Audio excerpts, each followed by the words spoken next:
In this video, I'm going to show you how to draft the Peter Pan collar with 1-inch stand.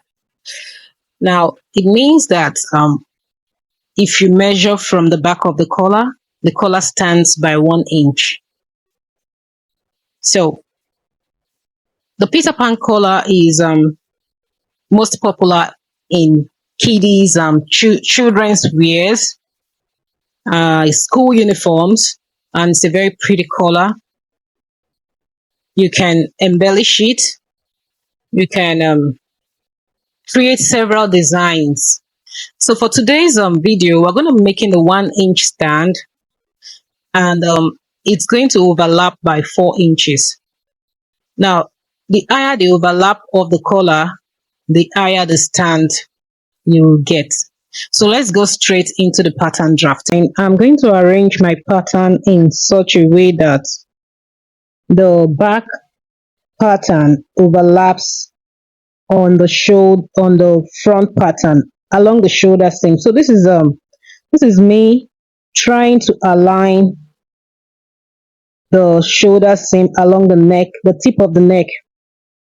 Okay, so you just have to use your finger to hold that part down, and then I'm going to create an overlap of 4 inches in order to get the 1-inch stand.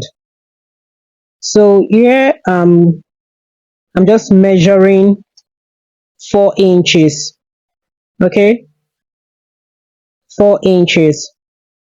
So I'm going to ensure that the tip of my shoulder touches the 4-inch mark, pinning down the tip of the neck. Yeah, as you can see, I'm holding it down, and then I move the shoulder seam to touch the 4-inch mark. Okay, so it's a very simple process.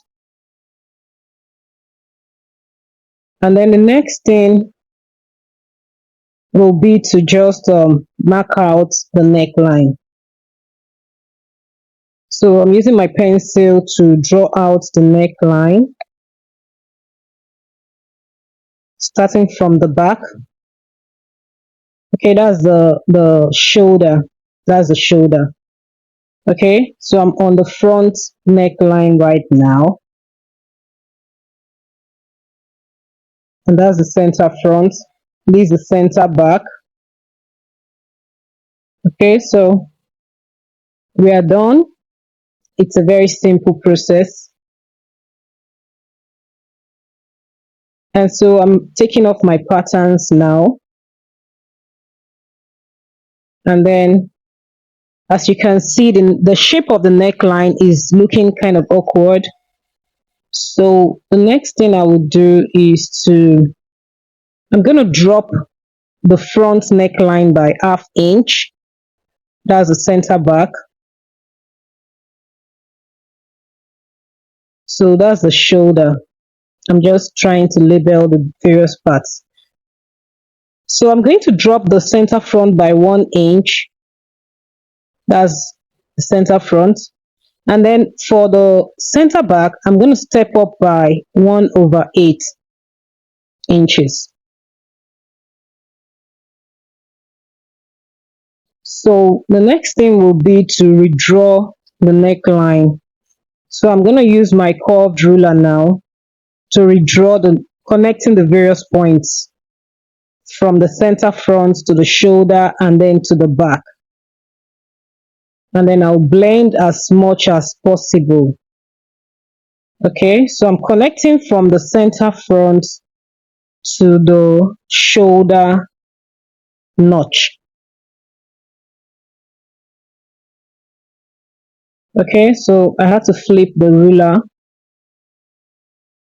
Now I'm connecting to the center back. So the neckline is looking better now, well blended. I think I'm just trying to highlight the curve with my marker. Okay. So this is basically how to get the 1-inch stand of the Peter Pan collar. So I'll just mark my mark the length of my collar, how long I want it to be, and I'm using 3 inches. So you just mark 3 inches all round, like you're making a circle, you're cutting a circle, same process. So I'm marking 3 inches all round. Okay, and then I'll connect all the points. This is me connecting the various points, and this is my Peter Pan collar. I'm just joining all the lines. That's the center front. Okay, so at this point I can choose to do whatever I like the edge of the collar can, okay, that's the shoulder notch. I'm just trying to like square a line out, yeah, to indicate the shoulder notch.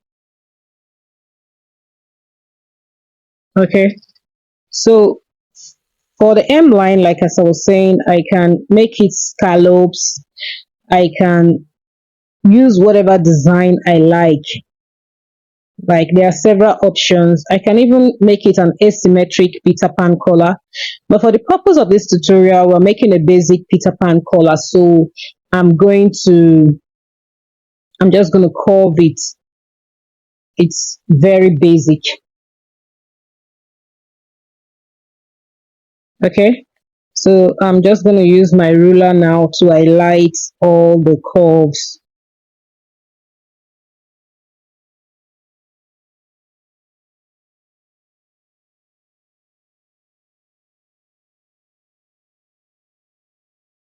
And then I'll connect with a curve to the center front neck, forming the basic Peter Pan neckline, the basic Peter Pan collar. Okay, so I'm just highlighting with my marker here. So this is our Peter Pan collar right now, and that's the center back, that's the shoulder. Okay, we are done with the pattern drafting. I'll be cutting right now. After cutting my pattern, I'll cut on my fabric and the interfacing. Remember that the center back is on fold. So this is my interfacing. It's the cloth stay. You can use any interfacing of your choice, but we don't really need so much structure for the Peter Pan collar. Light interfacing is fine. So like I said, I'll be cutting my center back rather. I'll be cutting my center back on fold. I'll just add 1/2 inch seam allowance all round the pattern. Okay, so I've cut my interfacing and fabric, and the next thing will be to iron the interfacing on the fabric. So this is the Peter Pan collar right now. I've gone ahead to sew it round at the edge. So I'll just trim. You can trim or notch this part if you like. So this is it.